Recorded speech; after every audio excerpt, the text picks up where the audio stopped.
विद्यार्थियों, आज अपन पढ़ेंगे जयप्रकाश नारायण। और एग्जाम के पॉइंट ऑफ व्यू से ये जो चैप्टर है आज बहुत इंपॉर्टेंट है, इसलिए इसको आपको मैं आज इस पर आपकी तैयारी करा रही हूँ। ठीक है। जयप्रकाश नारायण का जन्म 11 अक्टूबर 1902 को होता है और इनका निधन हो रहा है 8 अक्टूबर 1979 को। इनको 1965 में रमन मैग्सेसे पुरस्कार मिलता है और 1998 में मरणोपरांत भारत रत्न मिलता है। अब ये प्रश्न उठता है कि ऐसा इन्होंने कौन सा वर्क किया है, ऐसा उनका कौन सा काम है जिनको इतना याद किया जाता है, क्योंकि 20वीं शताब्दी के ये प्रमुख बहुत भारतीय राजनीतिक विचारक माने जाते हैं। तो यदि अपन इनकी रचनाएं देखते हैं तो इनकी एक पहली रचना है प्रिजन डायरी, जो उन्होंने जेल में लिखी थी 1976 में। 1978 में वो लिखते हैं टुवर्ड्स टोटल रिवॉल्यूशन, और 1964 में लिखते हैं सोशलिज्म, सर्वोदय और डेमोक्रेसी, और अंत में एक बुक लिख रहे हैं वो सत्याग्रह नाव। ठीक।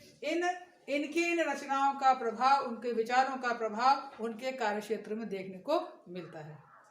ठीक है। वो पहले ऐसे विचारक थे जो इंदिरा गांधी की सत्ता का उन्होंने विरोध किया था, कांग्रेस का विरोध किया था। उनका कहना था 1970 से भारत में राजनीतिक नैतिक नियमों का ह्रास हो रहा था और कई कारण उन्होंने बताया कि देश की राजनीति में नैतिक मूल्यों की गिरावट आई है, भ्रष्टाचार है, बेरोजगारी है और भ्रष्ट निर्वाचन प्रक्रिया को अपनाया गया है। और जो व्यवस्था शिक्षा की जो व्यवस्था थी उस उन्होंने कहा सड़ी गली ये निकम्मी शिक्षा व्यवस्था है, इसमें हमको बदलाव करना होगा। उन्होंने कांग्रेस के लिए कहा कि नेहरू जी ने जो शासन किया 1947 से 1964, फिर इंदिरा गांधी ने किया 1966 से 1977, तो उनका ये कहना था कि ये जो व्यवस्था, ये जो आज की व्यवस्था, मतलब ये व्यवस्था, आज की व्यवस्था इसी व्यवस्था की उपज है, मतलब कैसे कांग्रेस की व्यवस्था की ही उपज है।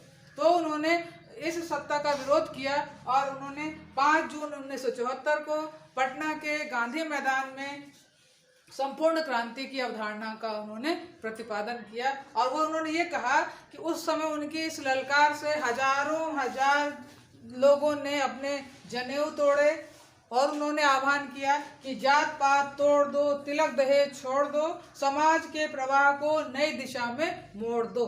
और इसके लिए उन्होंने 7 बातें बताई और उसको कहा जाता है संपूर्ण क्रांति। उन्होंने कहा था ये जो संपूर्ण क्रांति है निरंतर चलने वाली प्रक्रिया है, यह रुकनी नहीं चाहिए। और उनके आह्वान पर जो कार्य किया फिर वो आपको भारतीय राजनीति में देखने को मिलता है। उनकी जो 7 क्रांतियां हैं वो ये हैं सामाजिक क्रांति पहला, दूसरा है आर्थिक क्रांति, तीसरा राजनीतिक क्रांति, चौथा सांस्कृतिक क्रांति, 5वां वैचारिक क्रांति, 6वां है शैक्षिक क्रांति और 7वां है नैतिक एवं आध्यात्मिक क्रांति। अब ये देखना है कि इन सब संपूर्ण क्रांति का निचोड़ क्या है। सामाजिक क्रांति में उन्होंने कहा, जैसा कि मैंने आपको बताया, जात पात तोड़ने की बात करते हैं जो उन्होंने आह्वान किया था, तो समाज की वो ऐसी संरचना चाहते थे जिसमें छुआछूत, बुरे रिवाजों, जातिवाद का कोई स्थान नहीं होना चाहिए। यही उनकी ललकार उनके कार्यक्षेत्र में देखने को मिलती है। ठीक। दूसरा अपन देखते हैं आर्थिक क्रांति। पूरा दारोमदार उनका यहाँ पर आ गया था इस शासन व्यवस्था के अंतर्गत। तो उन्होंने ऐसी शासन व्यवस्था बताई, ऐसा होना चाहिए कि मनुष्य का सुख एवं आरोग्य को मेन इश्यू बनाना चाहिए और उसमें ये देखना चाहिए प्रत्येक व्यक्ति को अपना न्यूनतम जो है भोजन, वस्त्र, आवास ये सब उन्हें मिलना ही चाहिए और कुटीर उद्योगों को प्रोत्साहन मिलना चाहिए, हर हाथ को काम मिलना चाहिए, इसी तरह बेरोजगारी दूर होगी। ठीक। अब आइए उनकी तीसरी जो क्रांति है राजनीतिक क्रांति, लोक शक्ति।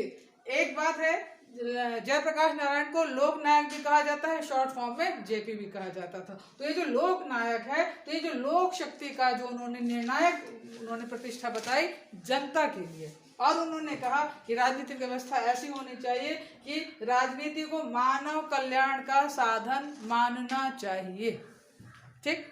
अब आइए आप सांस्कृतिक क्रांति। सांस्कृतिक क्रांति में उन्होंने कहा सर्वोदय की भावना होना चाहिए और सबका उदय होना चाहिए, ये उनकी ललकार थी।